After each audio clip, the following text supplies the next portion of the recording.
Aku bisa mandiri kok. Assalamualaikum warahmatullahi wabarakatuh. Apa kabar Bunda?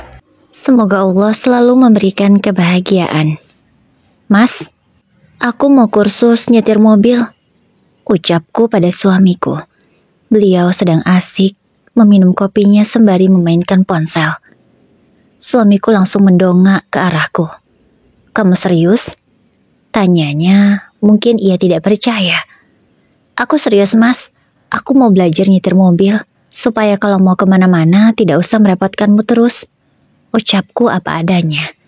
Iya, mulai hari ini dan seterusnya, aku akan belajar mandiri dan bisa mengerjakan semuanya sendiri. Aku tidak akan bergantung pada suamiku lagi. Tapi kenapa tiba-tiba kamu mau kursus nyetir mobil?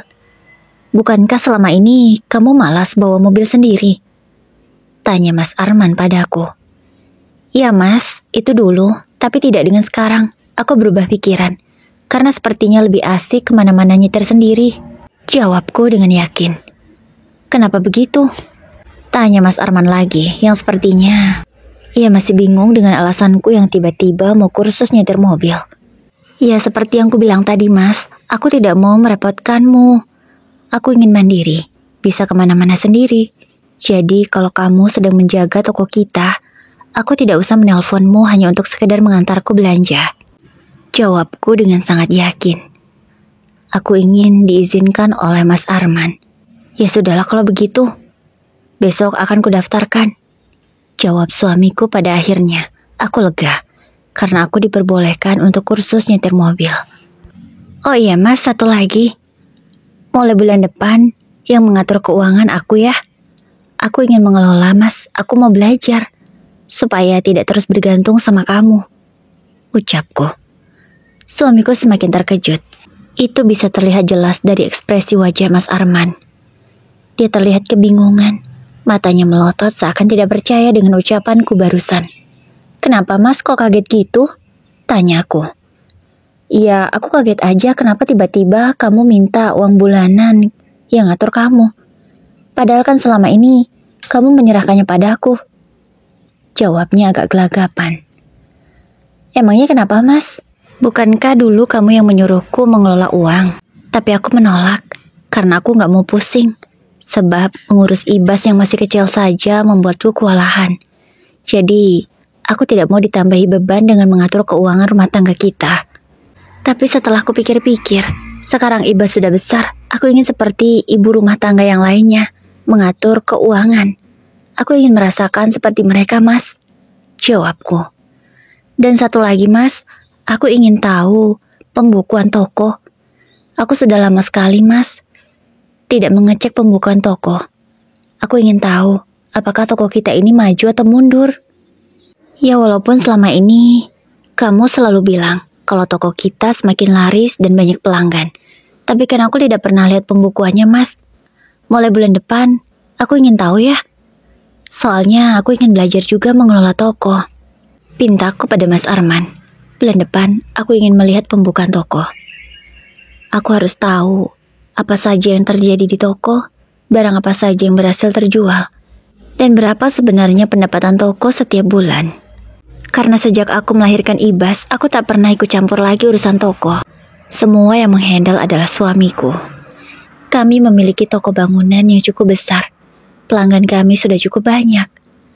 Makanya, toko bangunan kami mampu bertahan walau sudah berdiri selama 7 tahun. Sudah 7 tahun itu pula, aku tak pernah tahu pembukuan toko, berapa penghasilan per bulan, dan lain sebagainya. Tapi sekarang, aku ingin tahu semuanya. Bukan tanpa alasan aku melakukan ini. Ini semua terjadi karena aku mendengar dari mulut suamiku sendiri kalau dia sudah memiliki istri di tempat lain. Kemarin malam, aku tidak sengaja terbangun dari tidurku. Aku mendengar suamiku sedang teleponan. Aku langsung menguping pembicaraan suamiku dengan seseorang yang ada di telepon itu. Suamiku memanggilnya dengan panggilan sayang. Pasti orang itu spesial untuk suamiku. Tidak mungkin dipanggil sayang kalau tidak ada apa-apa.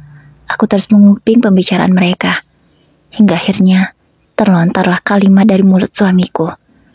Kamu seharusnya bisa mengerti posisimu sebagai istri kedua. Tidak mungkin malam begini aku meninggalkan anak dan istriku di sini. Bisa curiga Dwi nantinya, ucap Mas Arman malam itu. Aku terus menguping.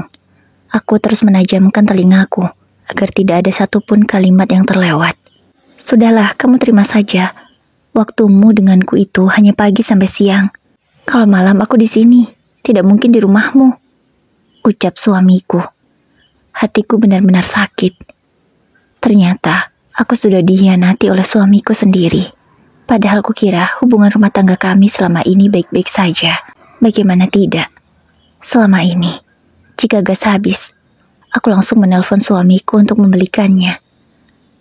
Walaupun aku bisa melakukan itu sendiri, tapi aku ingin bermanja pada suamiku, dan dia menurutinya tanpa protes. Dan suamiku selalu mau ketika aku mintai tolong untuk mengantarkanku belanja bulanan atau belanja sayur. Dia juga menurutinya tanpa protes. Jadi kupikir suamiku itu adalah laki yang baik, karena dia selalu membantuku dan selalu menurutiku. Tapi tidak kusangka, diam-diam di belakangku, dia sudah memiliki istri yang lain. Sudah ya Len, aku tutup dulu, udah malam. Aku takut Dwi dengar nanti. Aku semakin terkejut dengan nama yang disebutkan oleh Mas Arman. Len, aku langsung teringat dengan almarhum istri adik iparku. Iya, Mas Arman memiliki seorang adik bungsu. Namun beliau sudah meninggal setahun yang lalu karena peristiwa kecelakaan. Dan dia itu pengantin baru. Mereka baru menikah kurang lebih 3 bulan kalau tak salah ingat. Kenapa pikiranku sampai ke Leni? Apa mungkin yang Mas Arman telepon itu Leni? Tapi masa iya sih? Aku bergelut dengan pikiranku sendiri. Ada bingung, sedih, syok, dan hancur. Otakku saat ini tidak bisa berpikir dengan jernih. Hingga lamunanku disadarkan dengan suara langkah kaki Mas Arman. Aku segera kembali ke kasur dan berpura-pura tidur. Ya, tadi Mas Arman menelpon di luar kamar dengan keadaan pintu yang tidak tertutup rapat. Semoga aku tidak ketahuan, karena aku ingin melakukan sesuatu. Aku menangis dalam diam. Air mata terus mengalir, tapi suara tidak aku keluarkan sedikit pun. Hingga aku ketiduran dan terbangun di besok paginya. Mulai hari ini, aku akan mandiri, tidak bergantung pada Mas Arman lagi. Ya, seperti di awal cerita, aku akan belajar kursus menyetir mobil, agar aku bisa mengendarai mobil. Karena selama ini, aku terlalu bergantung pada suamiku, tidak tahu caranya menyetir mobil, tidak tahu pembukuan toko, tidak tahu mengelola uang bulanan rumah tanggaku. Tapi sekarang, aku akan belajar semuanya. Targetku hanya waktu 2 bulan. Aku harus bisa semuanya, dan mengambil alih aset yang selama ini kami miliki, karena aku tidak akan pernah ikhlas jika aset itu dimiliki oleh Mas Arman dan istri keduanya, yang walaupun aku belum tahu pasti siapa orangnya, tapi kecurigaanku memang mengarah pada Leni, istri almarhum adik iparku. Seiring berjalannya waktu nanti, aku akan mencari tahu siapa wanita itu. Keesokan harinya, aku mulai kursus. Setelah mengantarkan Ibas ke sekolah, aku langsung ke tempat kursus yang sudah didaftarkan oleh Mas Arman. Aku belajar dengan giat. Hingga dalam waktu 2 minggu saja, aku sudah bisa menyetir mobil sendiri. Setelah aku mahir dan berani berkendara di jalan raya, aku membuat SIM, supaya aman jika mau kemana-mana. Dan akan kupastikan, mobil yang memakainya selalu aku. Biarlah suamiku memakai motor butut kami. Ya, walaupun kami mampu membeli motor baru, tapi bagiku, selama motor itu masih layak dan bisa digunakan serta berfungsi dengan baik, tak perlulah beli yang baru. Tunggu saja motor itu rusak, baru dibelikan gantinya. Setiap hari, aku selalu bingung memikirkan alasan apa yang akan aku katakan pada Mas Arman, supaya aku bisa memakai mobilnya. Ya, terkadang, aku memakai Ibas sebagai alasan. Dia ingin diantarkan pakai mobil, dan alasan ingin belanja ke sana ke sini. Alasan-alasan yang lainnya. Tapi entah mengapa ya, setiap hari aku tidak kehabisan alasan supaya bisa memakai mobil itu. Aku tidak ikhlas jika mobilku dipakai untuk menyenangkan istri keduanya. Oh ya, aku juga sudah tahu siapa wanita yang menjadi istri kedua suamiku. Benar dugaanku, Leni, istri almarhum adik iparku. Kok bisa? Aku pun tidak tahu kenapa bisa begini. Aku lantas mencari informasi. Kubayar seseorang untuk menyelidiki semua ini. Untung saja, sahabatku Rima punya kenalan seorang detektif yang handal. Dia bisa kugunakan untuk mencari informasi sebanyak-banyaknya. Sekaligus sebagai bukti untuk aku menggugat suamiku di pengadilan nanti. Aku benar-benar tidak habis pikir kenapa Mas Arman mampu melakukan ini. Padahal dari awal pernikahan aku sudah bilang, jika aku tidak bisa memaafkan yang namanya pengkhianatan. Tapi kenapa dia masih melakukannya juga? Itu sama saja dia menantangku. Baiklah, akan kubuktikan siapa aku sebenarnya. Sudah sebulan sejak saat itu. Kini, Mas Arman menyerahkan uang bulanan kepadaku. Tapi ada yang aneh. Jumlahnya tidak sesuai dengan ekspektasiku. Aku hanya diberi uang bulanan 5 juta, yang seharusnya menurutku bisa lebih dari ini. Karena setauku, penghasilan toko mencapai puluhan juta per bulan. Kok cuma segini, Mas? Tanyaku. Lalu kamu maunya berapa? Biasanya aku kasih kamu juga segitu. Jawab suamiku dengan santai. Menurutku jumlah ini terlalu sedikit. Karena penghasilan di toko kan lebih dari ini, Mas. Yang aku minta itu uang bulanan di rumah tangga kita. Berapa penghasilanmu? Bukan cuma uang belanjaku. Ucapku tegas. Mas Arman yang tadinya duduk kini ia berdiri. Aku tidak tahu kenapa kamu jadi berubah, Dwi. Padahal selama ini kita baik-baik saja. Tapi entah mengapa sekarang kamu jadi begini. Banyak sekali permintaanmu. Sudah kuberi uang belanja, tapi kamu malah menuntut ingin mengelola semua uang. Maumu sebenarnya apa sih? Tanyanya dengan nada yang emosi. Kan sudah kubilang, Mas, aku ingin mengelola uang kita. Aku ingin tahu berapa pemasukan di rumah tangga kita ini. Biar aku yang mengelola. Mana untuk belanja, mana untuk menabung, dan mana untuk biaya sekolah anak kita. Ucapku dengan tegas. Aku tidak mau kalah dengan Mas Arman. Akan terus kujawab ucapannya. Nih, kamu tuh benar-benar aneh. Sekarang berani membantahku. Padahal selama ini, kamu jadi istri yang penurut. Tidak banyak protes dan tidak banyak pinta. Tapi sekarang kamu tuh aneh. Kamu gak pernah lagi meminta bantuanku sekarang. Kamu beli gas sendiri, belanja bulanan sendiri, kemana-mana sendiri. Tidak pernah meminta bantuanku. Kamu tuh berubah. Sebenarnya ada apa denganmu? Jangan-jangan kamu punya lelaki lain ya? Ucap suamiku menuduh. Aku benar-benar emosi mendengar tuduhannya itu.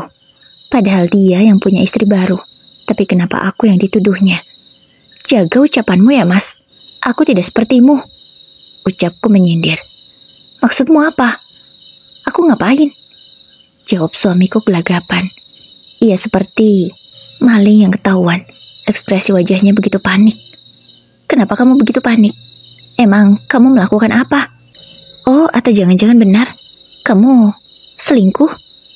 Ucapku menyindir lagi. Enggak lah, aku itu setia. Tidak mungkin aku selingkuh. Kamu kali yang selingkuh. Ucap Mas Arman lagi menuduhku. Baik, mari kita buktikan siapa yang selingkuh di sini. Cepat, aktifkan ponselmu. Biar aku cek siapa saja yang chatting denganmu, Mas. Ucapku menantang. Aku pun langsung mengambil ponselku dan menghidupkannya. Kuletakkan di atas meja. Sekalian juga aku buka aplikasi WA agar suamiku bisa melihat siapa saja yang chat denganku. Wajah suamiku semakin terlihat panik. Bahkan, tangannya maju mundur untuk mengeluarkan ponsel yang ada di kantongnya. Mana, Mas, ponselmu? Cepat keluarkan.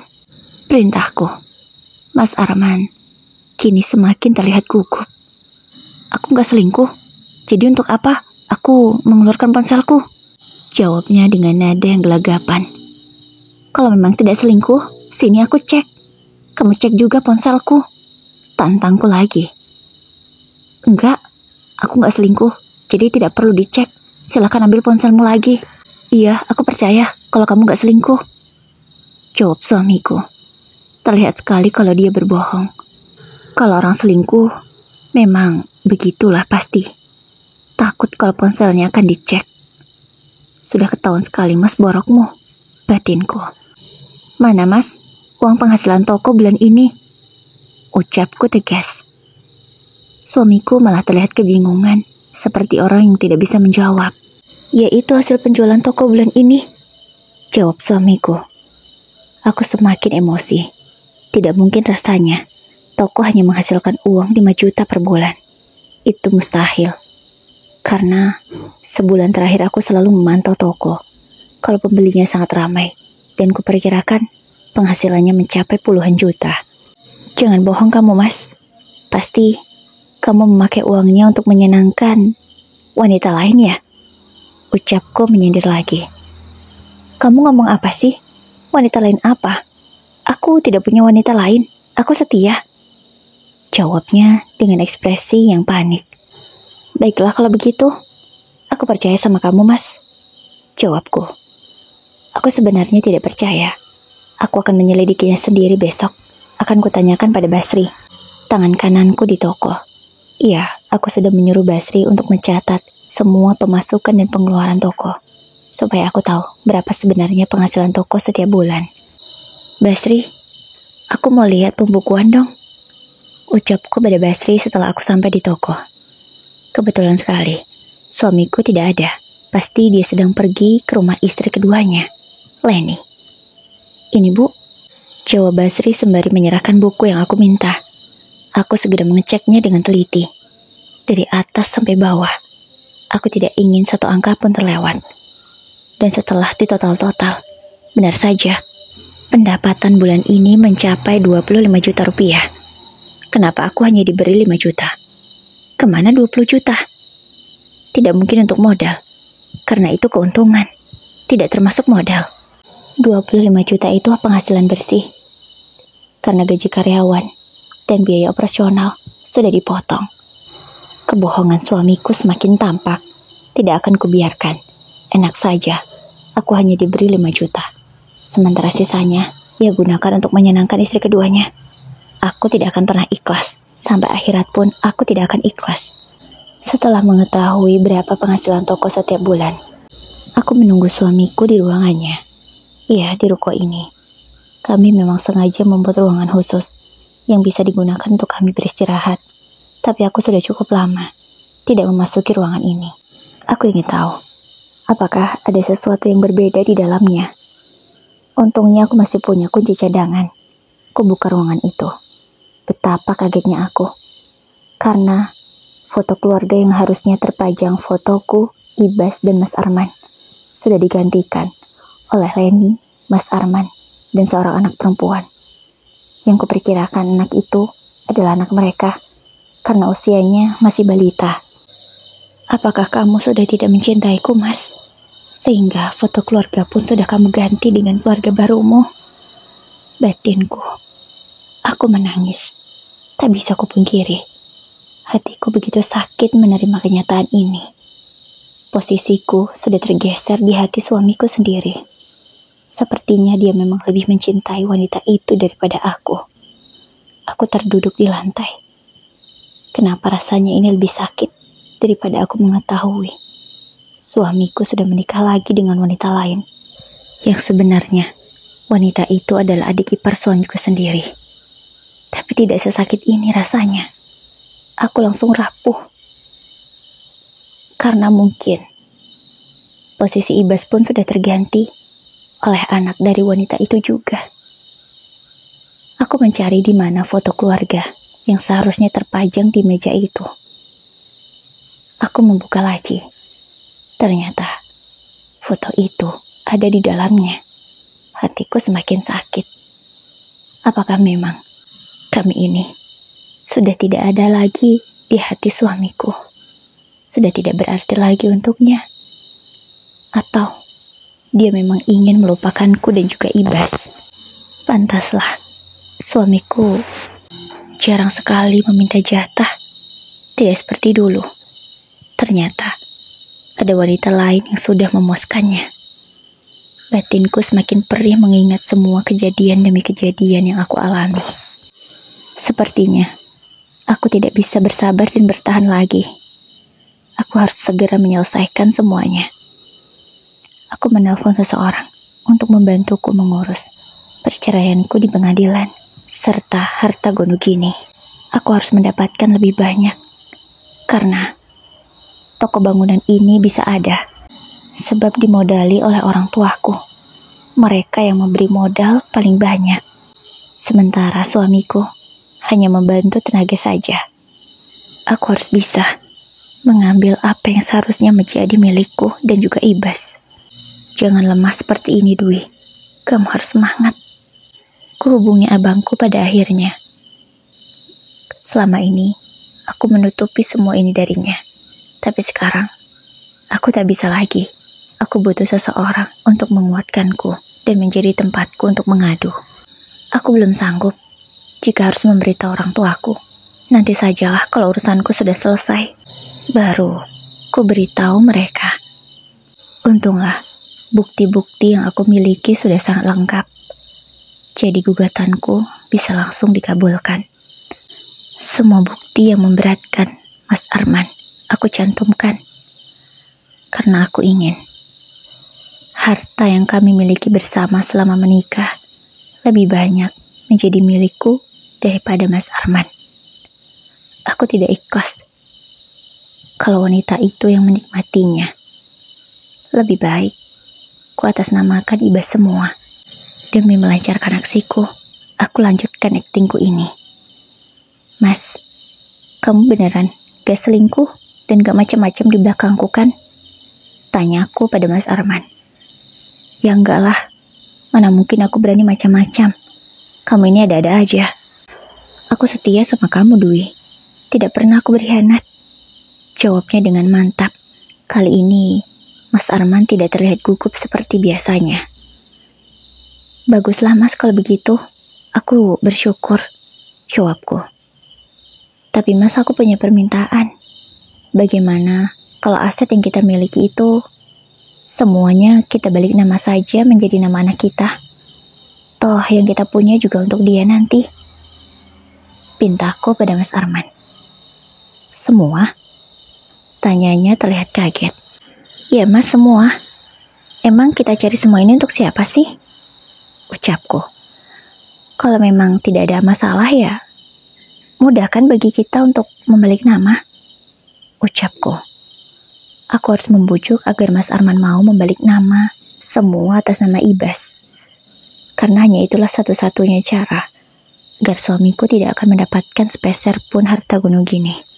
Dan kini ekspresi Mas Arman terlihat sangat panik dan kebingungan. Mungkin dia takut jika semua atas nama Ibas, lalu bagaimana dengan anaknya bersama Leni? Tapi apa itu nggak berlebihan? Ibas kan masih kecil. Gimana kalau tunggu Ibas sudah besar baru kita balik nama? Ucap Mas Arman.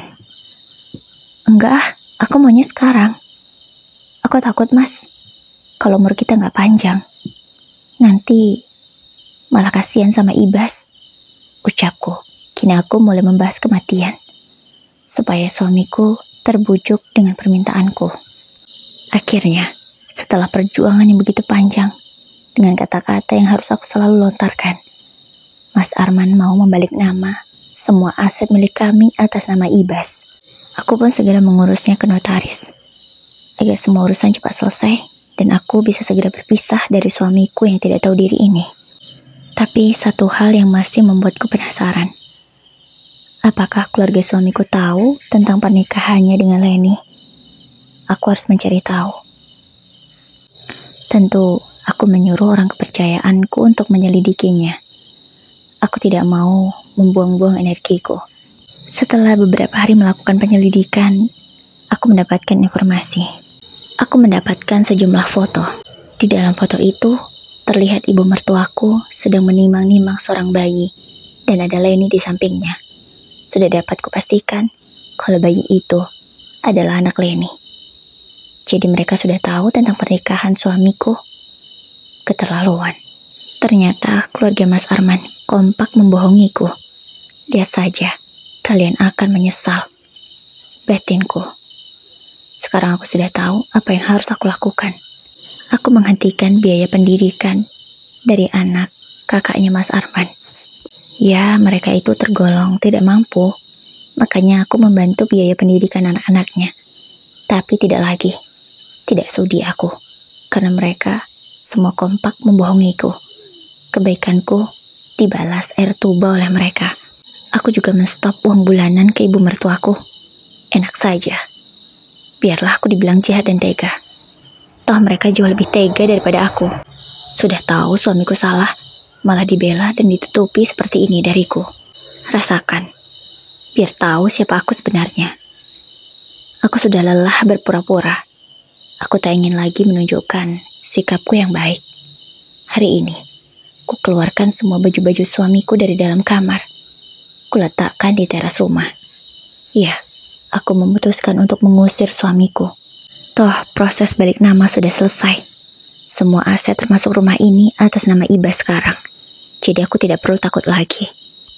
Loh, Dek, kok baju-baju Mas ada di luar? Kenapa ini? Tanya suamiku yang baru pulang dari toko. Ini jawabannya, ucapku sembari melemparkan foto-foto yang selama ini sudah aku dapatkan. Foto itu sudah aku print, dan sengaja aku hamburkan di depan wajah Mas Arman. Foto itu berterbangan dan jatuh ke lantai bergantian. Mas Arman langsung melihat ke bawah. Matanya melotot, karena di sana terdapat foto-fotonya dengan Leni. Mulai dari foto pernikahan mereka, hingga kebersamaan mereka kemarin sore. Aku sudah mendapatkan semua itu. Tanpa menunggu Mas Arman menjawab atau bertanya, aku langsung menutup pintu dan menguncinya. Suamiku langsung mengetuk pintu itu berkali-kali. Tentu langsung aku abaikan. Ku tinggal masuk ke dalam kamar. Aku tak bisa membohongi hatiku. Hatiku sakit. Aku menangis. Aku terduduk di lantai. Aku langsung teringat dengan masa-masa kami dulu. Masa-masa perjuangan berdua hingga bisa sukses seperti sekarang. Dan tidak menyangka kalau semuanya akan berakhir seperti ini. Sidang perceraian pun sudah usai. Aku resmi bercerai dari Mas Arman. Tentu, mantan suamiku itu tidak mendapatkan harta sepeser pun, sebab semuanya atas nama Ibas anak kami. Mas Arman terlihat sangat menyesal. Bahkan, usai ketuk palu, dia menangis memohon padaku agar bisa kembali. Dia menyesal sudah mengkhianatiku. Tapi, aku tidak peduli. Kulanjutkan kakiku untuk melangkah, meninggalkan pengadilan dengan hati yang tenang dan lega. Karena aku bisa membuktikan pada suami dan keluarganya kalau aku tidak bisa diremehkan, dan mereka menyesali perbuatannya sebab sudah mengkhianatiku dan membohongiku selama ini. Keluarga Mas Arman memang tergolong tidak mampu. Kehidupan mereka agak lebih baik karena toko kami semakin maju, sehingga uang bulanan mertuaku bertambah dan aku juga menunjang biaya pendidikan keponakan suamiku itu. Tapi lihatlah sekarang, kehidupan kalian akan kembali seperti dulu lagi. Itu semua diakibatkan karena kelakuan kalian sendiri. Batinku merasa puas.